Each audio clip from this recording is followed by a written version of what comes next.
Video కనుక నచ్చితే ఖచ్చితంగా లైక్ ఇవ్వడం మాత్రం అస్సలు మర్చిపోవద్దు ఫ్రెండ్స్. ఇక ప్రోమోలోకి వెళ్తే జాహ్నవి అంటే జాను వస్తుందన్నమాట అరవింద వాళ్ళ ఇంటికి. అప్పుడు మిత్ర అంటాడు జానుతోని, ఆల్రెడీ మా పిన్ని వివేక్కి ఒక పెళ్లి సంబంధం చూసింది అనగానే జాను షాక్ అవుతుంది. అక్కడ అరవింద, వివేక్, దేవి అని మనీషా కూడా ఉంటారు. ఇక మిత్ర ఇలా అంటూ ఉంటాడు జానుతోని, ఒక పెళ్లి సంబంధం చూసింది కాబట్టి ఇక ఆ అమ్మాయితోనే పెళ్లి చేయాలని ఫిక్స్ అయిపోయింది. ఇక్కడ నిర్ణయాలు కూడా ఆల్రెడీ అయిపోయాయి అని చెప్పి మిత్ర చెప్తూ ఉంటాడు. ఇక దేవి అని కావాలని వివేక్ పెళ్లితో పాటు అదే కళ్యాణ మండపంతోని జాహ్నవి అదే జాను పెళ్లి కూడా చేసేద్దాము అని చెప్పి అనగానే ఇక వివేక్కి చాలా కోపం వస్తుంది.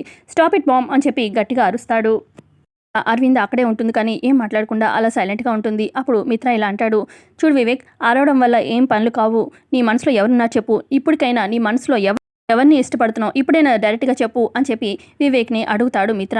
ఇక అటు ఇటు చూస్తూ ఉంటాడు వివేక్. మరి వివేక్ నోరు విప్పి జానుని పెళ్లి చేసుకుంటానని గట్టిగా చెప్తాడా? మరి ఏం జరుగుతుందనేది చూడాలి కమింగ్ ఎపిసోడ్లో.